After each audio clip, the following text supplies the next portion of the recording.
منذ عام 2000 Since 2011, and the Middle East region has been the open wound of the world. From Syria to Iraq, murder has taken anarchistic forms, maiming history and geography as ISIS has done. They not only kidnapped the lives of hundreds of thousands, but also they also cut the wings of those who have gone before us. Now they're talking about reconciliation and reconstruction. Reconciliation between whom and how to reconstruct what was destroyed in our spirits first.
Reconciliation and reconstruction in Syria and Iraq is the topic we will be discussing with my guests here, Mr. Saleh Hassin, head of Al Hikma Dialogue and Cooperation Center, Joel Rayburn, Deputy Assistant Secretary and Special Envoy for Syria, Ghassan Hasbani, Deputy Prime Minister of Lebanon, Alam Bijani, Chief Executive Officer of Majid Al Futtaim Holding, and Lina Alaimi, Managing Director of 3BL Associates. I will start my question with you, Sayyid Saleh Al Hakim, Your Eminence. What comes first, reconciliation or reconstruction in these countries that have witnessed destruction, especially Syria and Iraq?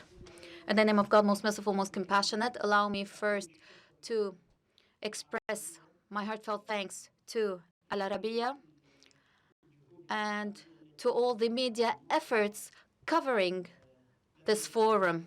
We can see the efforts deployed in the coverage of this forum, which is being held at a pivotal point in time and in a country as esteemed as Jordan. Once again, I reiterate my thanks. And let me tell you that we cannot have reconstruction without having community stability and peace. And to have that, we need to have convictions where the community and the whole of society would feel the need to have coexistence and that the interest of the people lies in peace, lies in cooperation. Cooperation must be based on the joint interests, the common interests.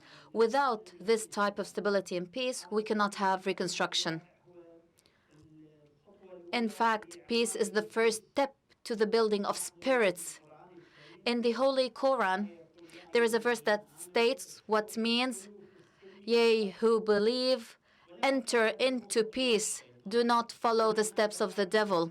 Meaning, if we leave the state of peace, even if it's a minority of you, you will be entrapped with the devil or by the devil in the form of wars and destruction. So peace in the community is the basis of reconstruction. But this did not happen in Iraq, because after 2003, the war in Mosul ended in 2017, and up until now, we still do not have true reconciliation in Iraq, right?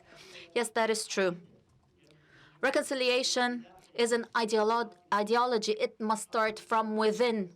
And to make reconciliation, we need to have politics. And facing this manufacturing of peace, we have the manufacturing of hatred.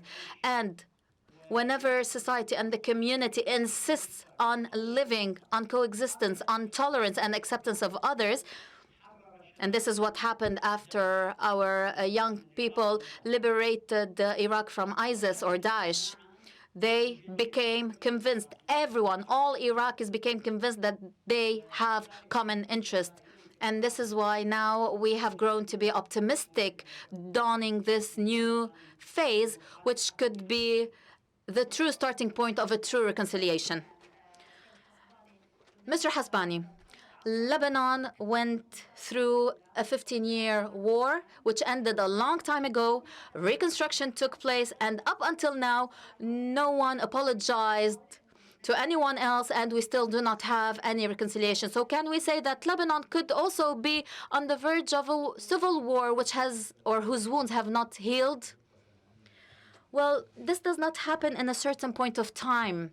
Reconciliation happens as a process. It has to go through different stages. It may require a generation, a full generation of citizens for reconciliation to be fully achieved. And reconciliation should happen at several levels, because the problems that took place in the war are multidimensional. It's not only sectarian, it's not only partisan, it's not only political or with external or internal ties.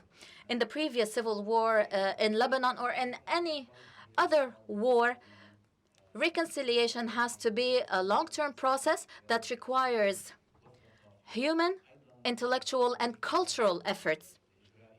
Also, efforts at the procedural level, because in reconciliation, we need to have documentation.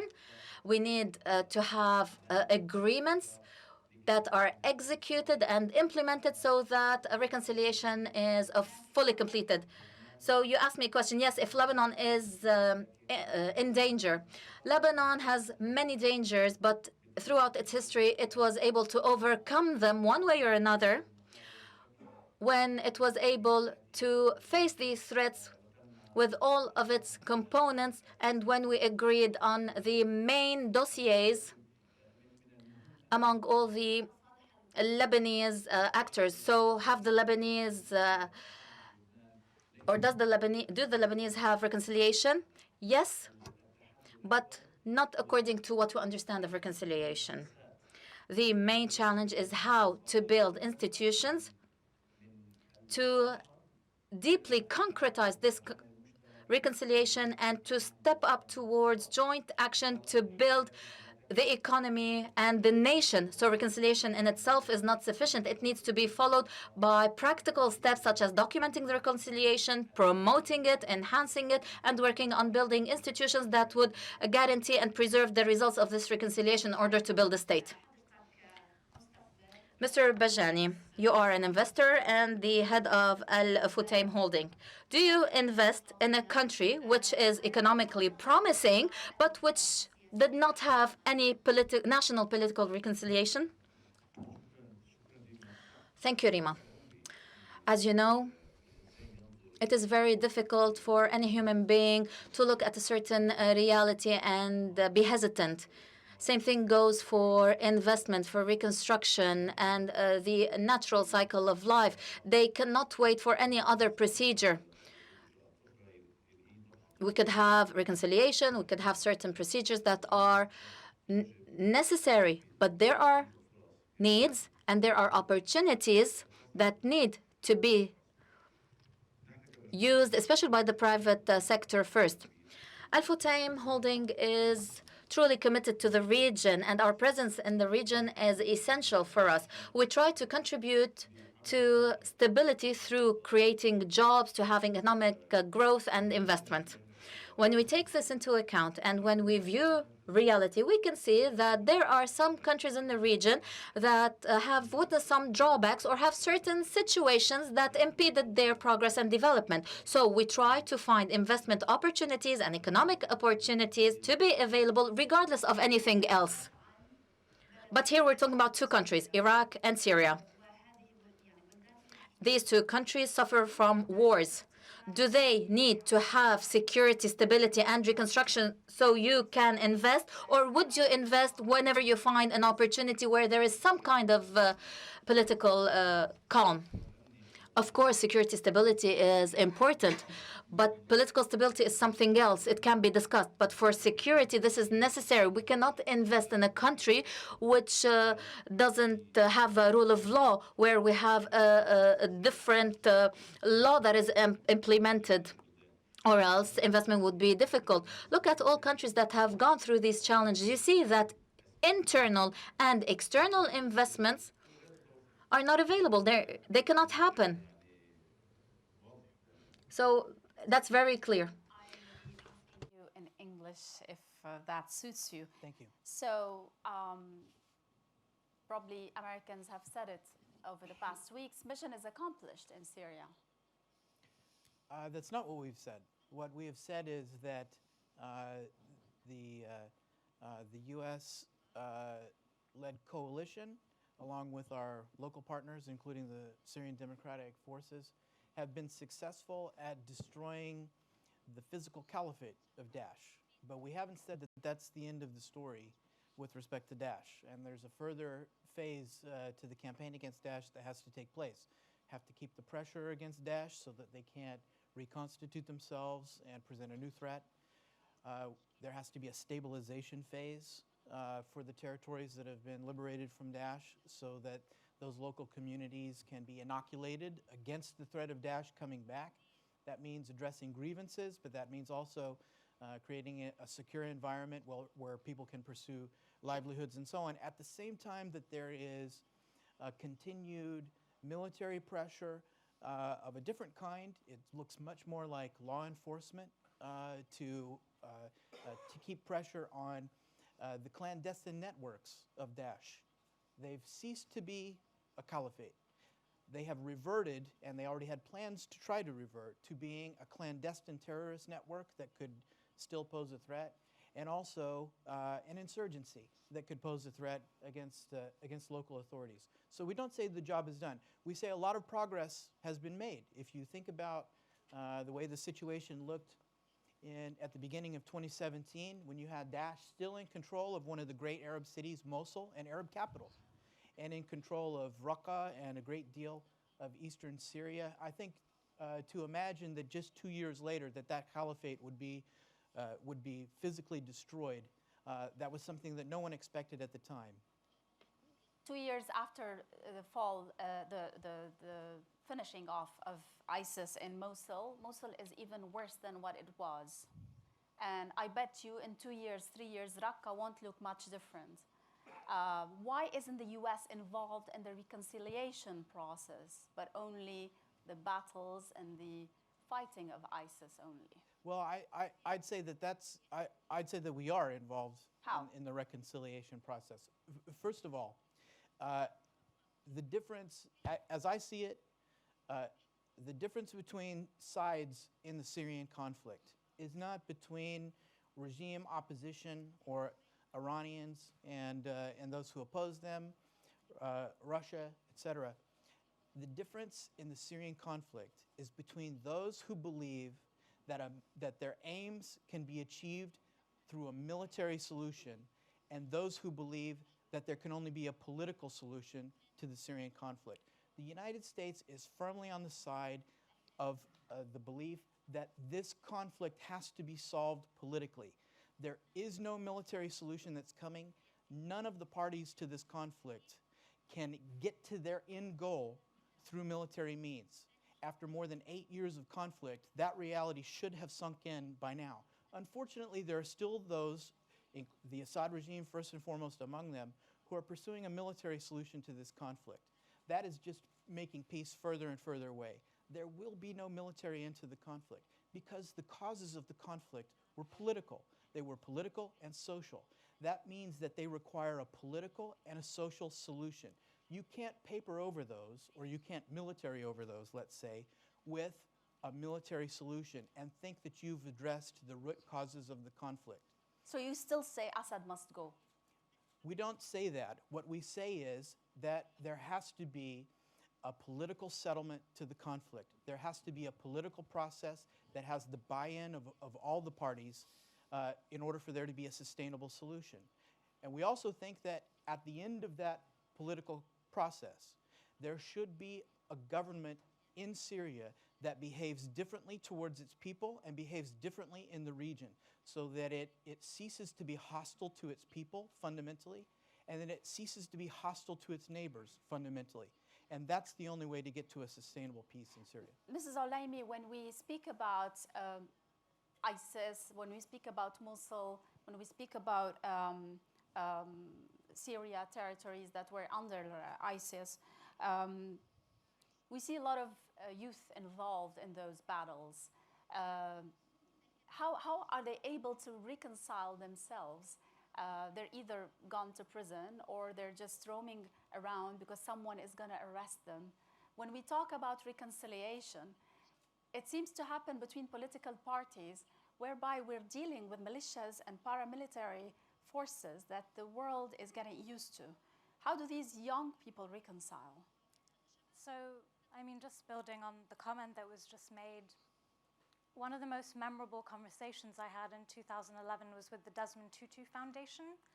And they were saying how they regretted waiting so long to focus on development and actually involving civil society while they were fighting for a political solution. Because it meant that even after apartheid, generations are still going through the same broken systems. And this is what we're seeing today.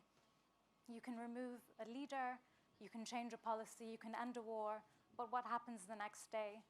All the societal conditions, the economic inequalities, the racial tensions, they're still very much there, and they can take generations to overcome. So actually with youth, what we need to do is, peace and reconciliation is not the absence of conflict or war or humanitarian atrocities. If we want to look at a more ambitious vision of peace, which is a positive state of flourishing, acceptance, equity, equality, that needs to be built before we actually reach conflict. We need to be peace building rather than looking at conflict and reconciliation as a point of departure. A lot of these youth are not joining extremist movements for ideological reasons. They're joining because of unemployment. They're joining because they can't afford to get married. They're joining because they were politically marginalized. All of these reasons all of these grievances are actually made worse by military intervention. And if we expect them to reconnect with their humanity, we can't dehumanize them as violent extremists who actually don't experience things like empathy, because a lot of them join extremist movements because they're empathetic. So we don't put them in prisons? No, I didn't say that. So being empathetic or compassionate, it's not a soft, oh, we should just love them and not, put them in prison or bring them to justice. Relax. We need to bring them to justice, but the intention shouldn't be punitive. It needs to be that we are helping to rehabilitate them and protect them even when they're acting not in their own self-interest. Yes. سماحة الشيخ, Your Eminence, Lina spoke about the reasons of war, and Mr. Rayburn was saying that the solution in Syria must be political. Iraq did not have any sectarian strife in the last few years, but only after 2003 that this has changed. So, is political reconciliation in the hand of partisan entities or political entities or clergymen? Because in the heart of the conflict, we find a Sunni-Shia conflict, or Shia-Shia, or Sunni-Sunni, or Christian-Muslim. I think ISIS kills more Sunni than Shias in some areas. So it's sectarian par excellence. They tried to transform the conflict into a sectarian conflict, but they weren't able to do so. That is because the nature of the Iraqi society is double. We are a tribal community, and tribes themselves are or include Shiites and Sunnis, and the Christians are loved by everyone because they are a point of equilibrium in Iraq. We never felt that we tend towards a certain entity or denomination. It was a pure political conflict and not a societal conflict. Of course, there were some messages sent by Zarqawi and others telling that kill more Sunnis and Shiites in order to have more conflict between them. The sectarian problem or the sectarian issue in Iraq was not successful, although they wanted to have sectarian conflict. Our problem is the accumulation of a struggle, of dictatorship, of unemployment, which made our society filled with tension, and they became extremist, and this needs to be treated. Clergymen played an important role of all faiths, and they have proven, not only because I am a clergyman, I say that, it's not paying lip service, but this is a fact, that the religious reference in Najaf, the Sunnis, the Christian, all these faith clergymen played an important role in stability and peace, but they also put fire or put oil on the fire. No, not from the clergymen. Maybe a minority who are not true religious references. They were taken advantage by the politicians.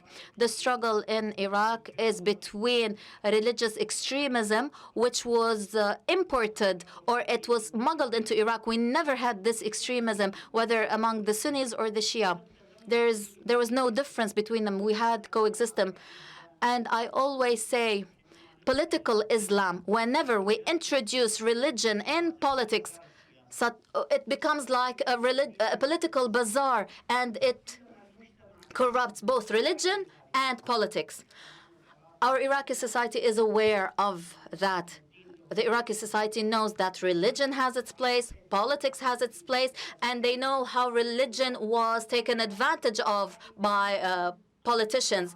And this awareness was born from the suffering of the Iraqi society. I am highly optimistic by the Iraqi youth and by the Iraqi future. When we say reconciliation, it must start with awareness, and we truly have awareness among our citizens. And it was very clear when the young people of Iraq insisted on kicking out Daesh. So now young people left the extremist Shia militias, but they will join whom?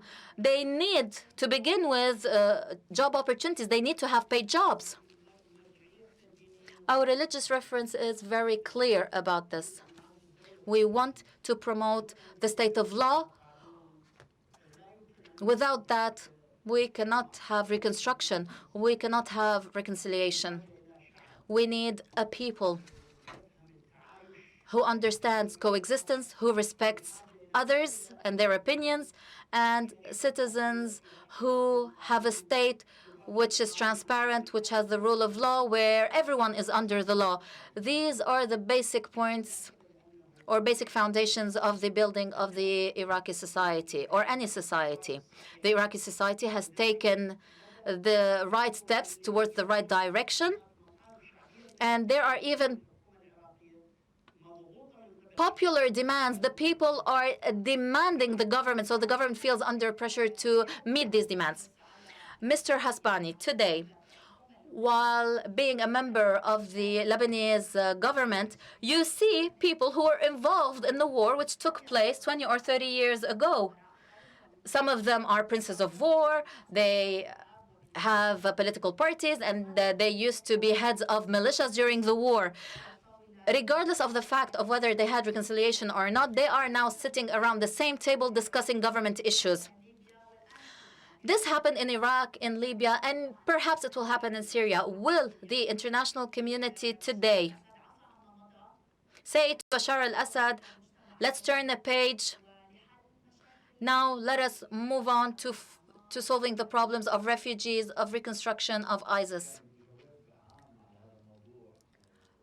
To answer, and here I'm speaking on a personal status, I say that every country has its own situation, position, and circumstances. As His Eminence said, if we do not have a law above everyone, if we do not have regulations to control the economy, the society, to build the state and its institutions, regardless of whether we have reconciliation at the level of the people or not, we will not have sustainable stability. Of course, if there were major crimes that were perpetrated and they need to be set to justice, we can follow international, or if the international community finds there is a need to follow justice, they will do so. South Africa, for example, entered into a well-known reconciliation phase after the long problems it suffered from. So it's on a case-by-case basis. The only common denominator is when the state of institutions is built and when the rule of law starts after a preliminary reconciliation, all reconciliations are promoted and we go towards citizenship. And the issue of sectarianism and politicization is set aside and the whole community moves on to constructive competition even, and not only cooperation. This is promising, this is beautiful to hear. But in Lebanon, you are the first victims of Syrian refugees. Or this is what the Lebanese government states. In my personal opinion, I believe that they are most welcome and they are at their home. But the Lebanese government is suffering from this refugee status, and you need a solution. To achieve what you are talking about in Syria, we need 10 years. In this time, in the meantime, where will the refugees be? When we talk about the return of refugees, we do not target the people who suffered from the war and who came to Lebanon and who were hosted by Lebanon. The issue of return is for their own sake, so that they can go and start with the reconstruction of their own country, to go back to their own communities and to their own countries. In addition to that, Lebanon carries a large burden because almost 40% of the residents of Lebanon are of refugees, and they all came in a short period of time. And this exerted great pressure on the infrastructure of Lebanon, economic and social. And this is why we want to collaborate with the international community so that they can return. Shall we return for a full end of conflict in Syria so that they return? Not necessarily. They can return to the regions where we have minimum stability and security for them so that they can return, because this also is part of promoting and enhancing security in Syria when they go back home safe and sound. The first thing is to have areas that are safe for them. This is the first step. The second step is going back home so that they can contribute to the reconstruction and the stability of their own country, and of course to contribute to the economic and social stability of Lebanon, the country that has hosted them, or any country that hosted refugees such as Jordan. Mr. Bajani, before I end up with the issue of political reconciliation, we've heard from people, clergymen, civil society who partook in the government. Do you hold any responsibility as a private sector, as businessmen, as investors towards these countries, the countries that are being reconstructed after a war? Undoubtedly, from what we've heard recently, that the main groundwork that led to a number of suffering in the region is the bad economic situation and deteriorating economic situation in numerous countries in the region during the past years. This led to the establishment of a groundwork and the establishment of an environment that have contributed to extremism. Undoubtedly, the private sector in the region which is playing a great role, which can contribute in creating jobs and can also build economy, is essential and primordial. If we look at how the region have dealt with the private sector in general, few are the countries that know the value of private sector, and the private sector was given the opportunities it needed. We need economic deterioration really is an incubator of extremism. We cannot fight extremism without having strategic plans to build strong economies in the regions, and this requires openness. It requires a state of law. It requires for the private sector to play a pivotal role in reconstruction, in reconstructing the countries post-war. If we do not reach the solution, we will always face problems, because we will always have a fertile ground for extremism, fundamentalism, and problems. Do you want the public sector to be part in the political decision-making process? Because the decisions of war and peace are taken, and then we ask the private sector to help. You always are asked to come to the rescue. You are asked for job opportunities. Otherwise, the youth will go to extremism. You are asked to reconstruct. Otherwise, something will happen. Public sector, yes, of course.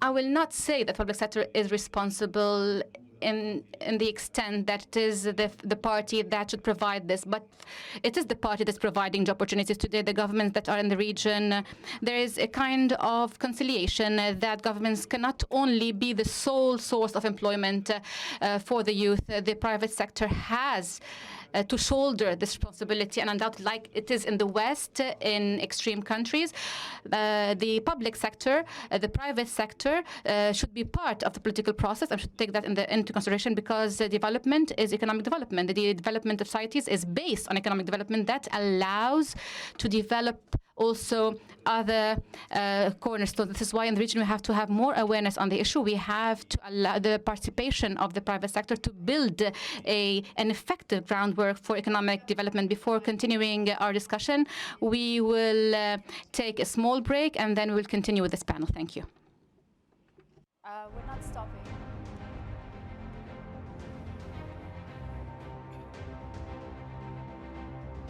يعني غريب كيف الكل بتحكي انه الكل بيقول انه المشكله انه ما في فرص عمل، ما بتقول المشكله انه هو الوظائف، بس ما بنعالج عمليه الاقتصاد. نحكي بكل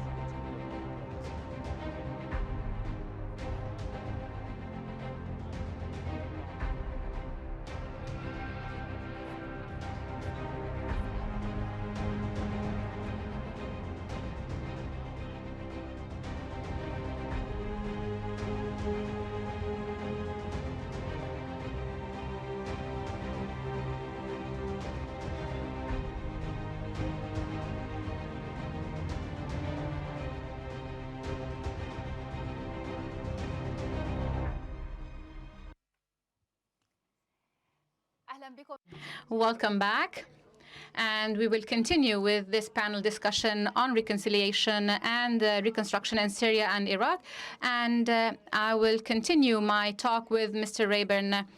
Moscow or even Tehran have the money to rebuild Syria. And it's a very pricey price tag. Some say it's $250 billion, some say it's $500 billion. So who can afford this? Obviously the US and Europe, or no?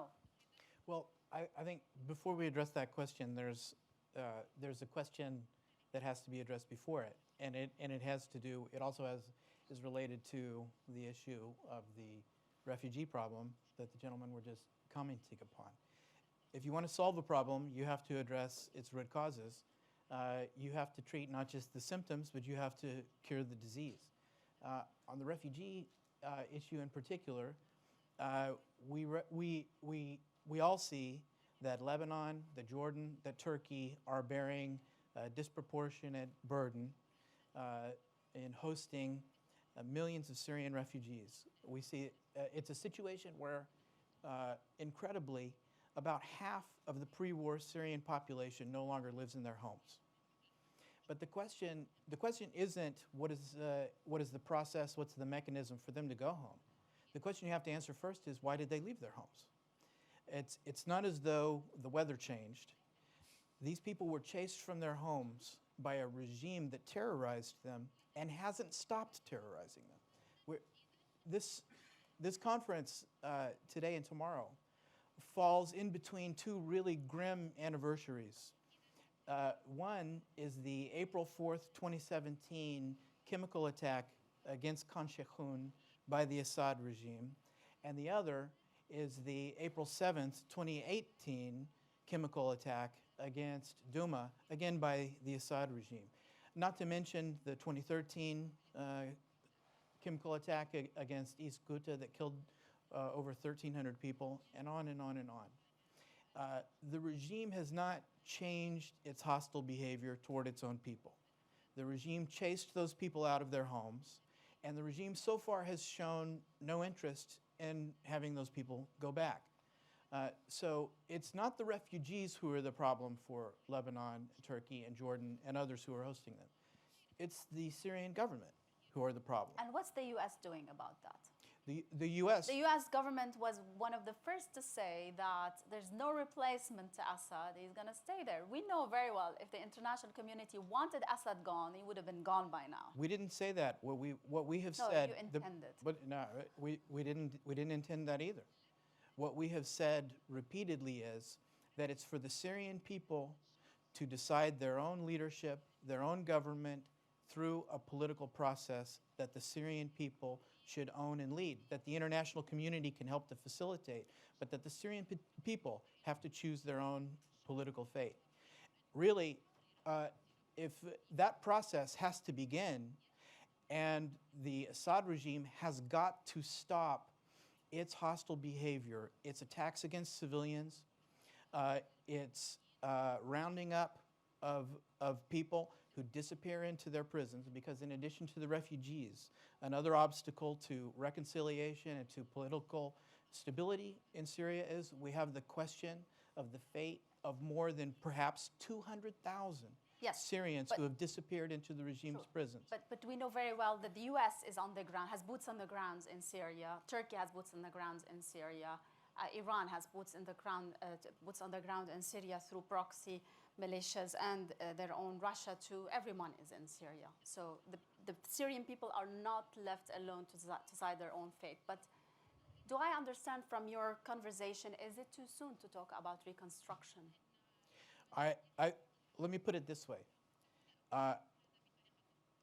What the Assad regime and its patrons, Russia and Iran in particular, appear to want is, having been the main factor in the destruction of Syria, they would like for the rest of the international community to fund the rebuilding of what they have destroyed, but to do it without any political reform to address the root causes of the conflict, without changing the nature of governance in Syria so that refugees will choose to go back because they feel safe in going back, and without changing the participation of the people in the political system to determine their own political fate. So in other words, at this stage, those who are talking about reconstruction 24/7 really are asking for the international community to underwrite a military solution to the conflict that is futile, because, as I said before, there's no military solution that can be sustainable. So I think we have to be talking about a political settlement. We have to be talking about a political process that can actually lead to political reconciliation in Syria, and one that has with it accountability for the atrocities that have gone before. Because people will not politically reconcile without some accountability for what has happened. And they will not go home, feel confident that they can go home safely, if they're just facing the same killing machine when they go back. So this might take another 10 years. I don't know how long it would take. For our part, we're optimistic and we're hopeful that a political process can be underway, can begin to make progress far sooner than that. In our view, the conditions are there, and those who want to continue on with the military solution are ignoring the reality on the ground. In our view, 2019 should be the year of a reality check for the parties to this conflict. They should realize that they are not within reach of a military solution that will get them their aims, and that this is the year to switch from the battlefield to the negotiating table and to come up with a sustainable, peaceful solution. This, you mean Syrians? I mean all parties to the Russians conflict, included. including Russians, yes. You had a comment, Ms. Al-Olaimi. Yes, I just wanted to go back to the role of business. I think actually business has such an understated and powerful role, not just in the things that you mentioned, but also in instituting the values and the culture. So through corporate culture, through corporate policies, big business can actually move society in advance of government policies. So things like diversity and inclusion, values of tolerance, coexistence in the workplace. And at the end of the day, if we really think about it, most of the threats, the issues we face, particularly conflict, are a crisis of values. So this is where business can actually help in reconstructing these values and that societal awareness and consciousness. Mr. Alam. I totally agree. I mean, she's absolutely right. Business has a big role to play. بالعربي. And if I were to switch in Arabic, I would say that القطاع الخاص عنده دور كبير. Private sector has a major role to play, but also the private sector needs to have the groundwork to be able to work. We cannot ask the private companies and the private sector to work in an illegal framework and to work in the framework outside of the international community that does not allow it to work naturally in a natural ecosystem. We have to have infrastructure and groundwork for that. And I believe, to go back to our main issue, reconstruction requires reconstruction of the current economies, reconstruction of the legal frameworks, providing, of course, legal security that allows businesses to work and prices to work. Yes, businesses have a role to play. They affect the development of countries on an ethical level, on the level of values as well. And it allows the youth to be safe and not to encourage and not to drive them towards extremism, but rather businesses will help them to really put more concentration on building their societies, communities, and families.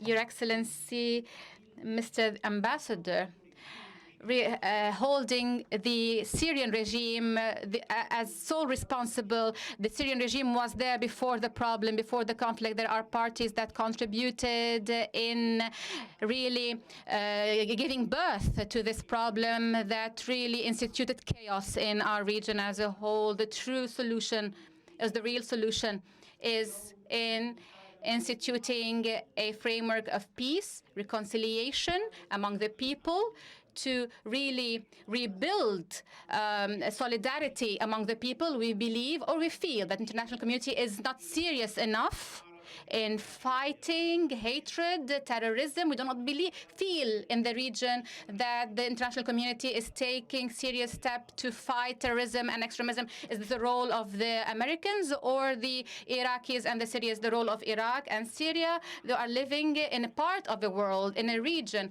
The world has a part to play in the solution and in the problem. When we feel that the international community is serious in fighting terrorism, we understand that our Iraq, the problem is not only caused by the regime. There are parties who have contributed in the conflict and they are still fighting and stoking problems and stoking hatred in the region.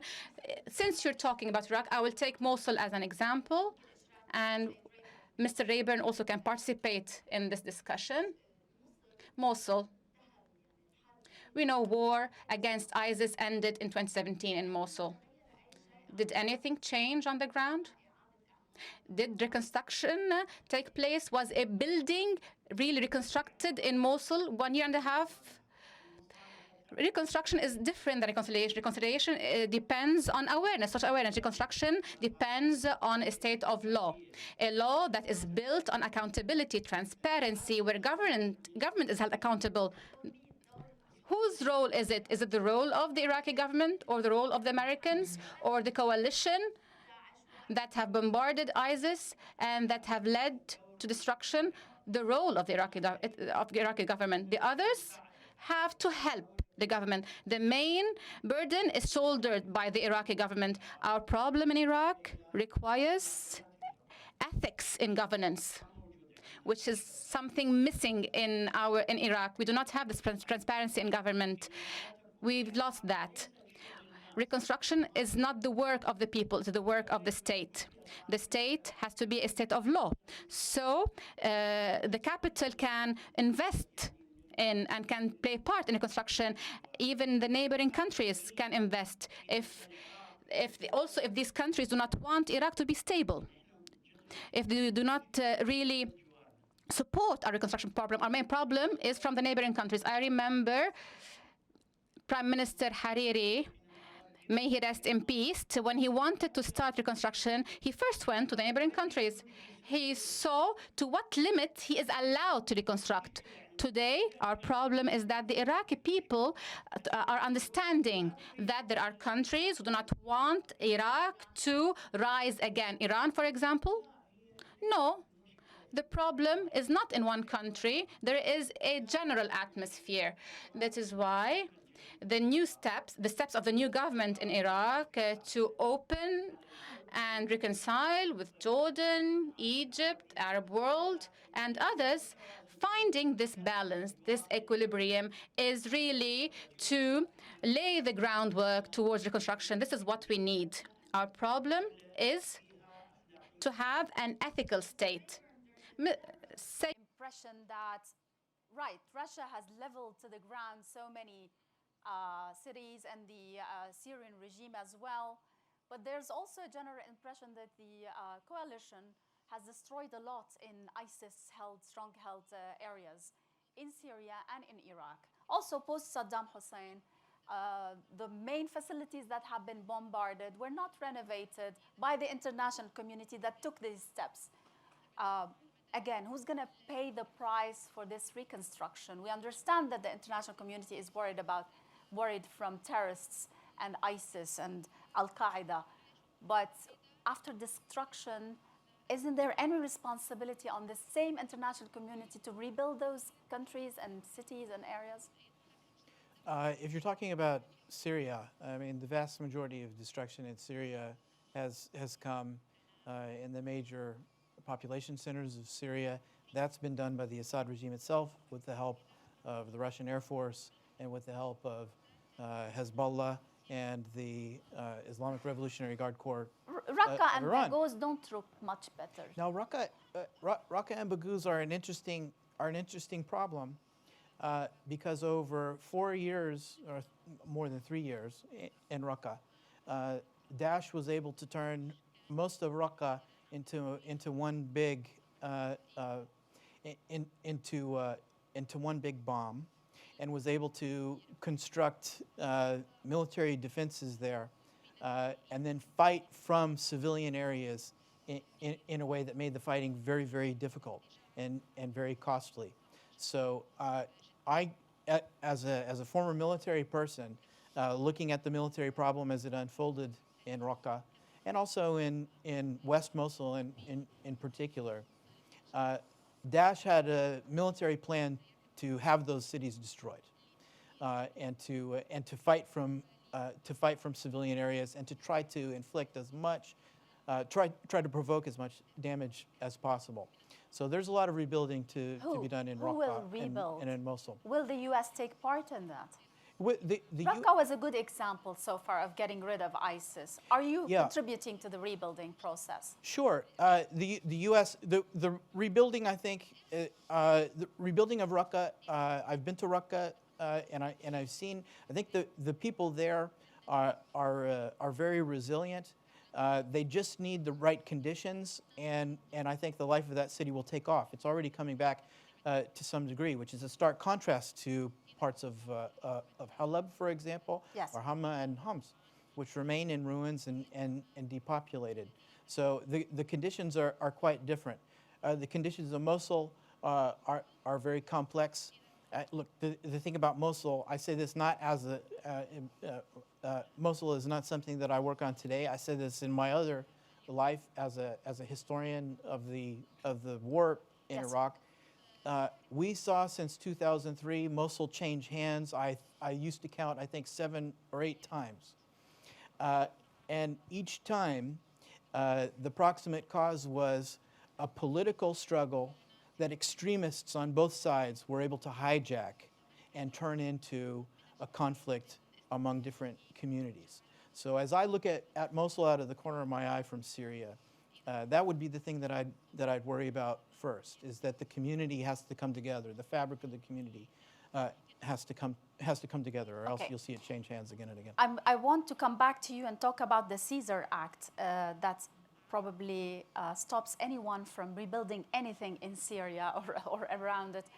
But I want to go first to Mr. Hasbani. ما هي الوصفة Minister Hasbani, what is the recipe for reconstruction?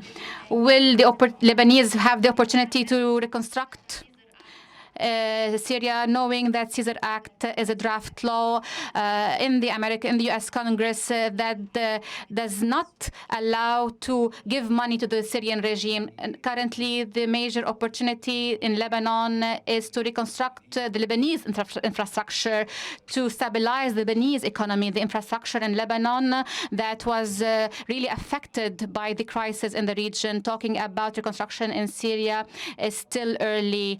Before having, as we've said before, having final solutions to the situation in Syria, which allows the institution or the establishment of a permanent framework for reconstruction. We have to look always at reconstruction. It is not they are not packs or packages of assistance that come without conditions just to reconstruct buildings, facilities, and infrastructure. If we do not have a comprehensive reconstruction and rehabilitation of governance and of control systems of the state institutions in order to manage the reconstruction, if reconstruction is only an alternative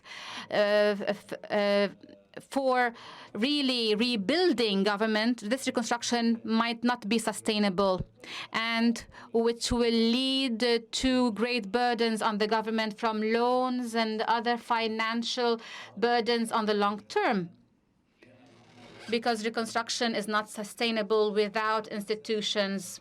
So the main condition for a successful reconstruction to any country, post-war, post-conflict, is to rehabilitate, reconstruct state establishments, state administrations, state legislations, and use them in the reconstruction process, in stability. This way, reconstruction will be sustainable, will lead to a sustainable economic process that will allow sustainable investment without really having to recur to loans. And this is, we're speaking about experience in Lebanon after the war, because reconciliation is the basis on which the state institutions will be built, and accordingly we will be able to reconstruct facilities, institutions, infrastructure, and comprehensive administrative procedures and a state of law. Mr.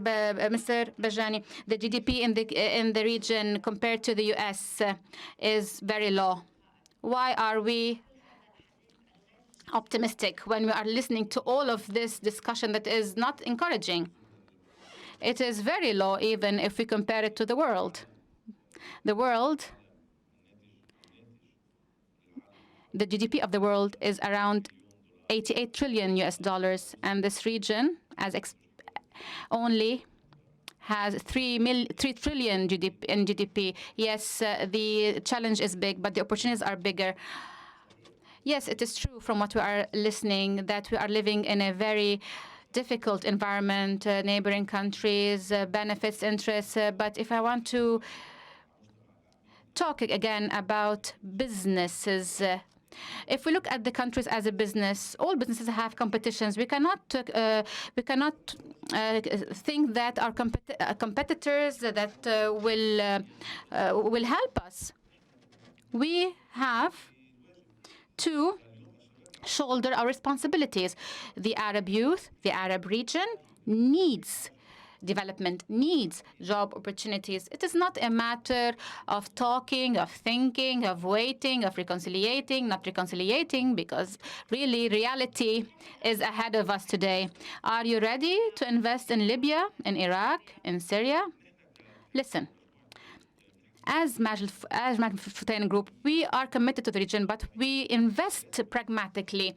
Yes, investment should be according to what reason requires. State law and international law that facilitates that, procedures for investment to be there. There is a saying that says that capital is a coward. No, but capital is rationalistic, pragmatic. I hope everyone will follow this rationale. Just to give you an example, when Majid Al Futtaim opens a shopping mall in, for example, Lebanon or Syria, how many job opportunities you will provide? Wherever we are in Lebanon. We are present in Lebanon. If I give you Lebanon as an example, City Center Beirut that we've opened in Lebanon really created thousands of job opportunities, 4,000 to 5,000 job opportunities. Opportunities for Front City also created more than 10,000 job opportunities or employments. Carrefour, for example, market, thousands of job opportunities. These projects are mega projects and really create sustainable job opportunities and allow the businesses to grow and allow certain people to develop, etc. So this is how we can build a serious economy, but this cannot take place if we do not have a set of law, if we do not have the correct groundwork. Big investors like Futtaim and others now even think about Syria with Caesar Act coming. Caesar Act hasn't come yet from Congress, but our administration supports it fully, and we hope to see it come because we see it, the situation. I would turn the situation that you presented on its head, which is that we think the Caesar Act, which is an instrument of accountability for atrocities that have taken place in Syria, that measures like the Caesar Act are necessary to get to that accountability that is essential for political reconciliation, which is the only thing that can make reconstruction or outside investment sustainable. If you do this without political, if you seek investment or reconstruction without reconciliation, without the political reconciliation, which is why it's very wise that this session is called Reconciliation and Reconstruction, because they go hand in hand. If you reconstruct under those conditions without reconciliation, you're building on sand. Yes. Because whatever you construct is going to be destroyed again because you haven't addressed the root causes of the conflict. I should wrap. Lena, I'll give you the final word. Well, just especially that you have a book that's called Compassionate Counterterrorism. So actually, what really worries me with this, getting locked into this cycle of endless reconstruction, is there is a Al-Qaeda legacy document, a manifesto called The Management of Savagery, Idarat al-Tawahhush. And it outlines in prescriptive detail how their strategy is to polarize, to cause chaos, destruction, to overextend predominantly the US and militarily. They have succeeded.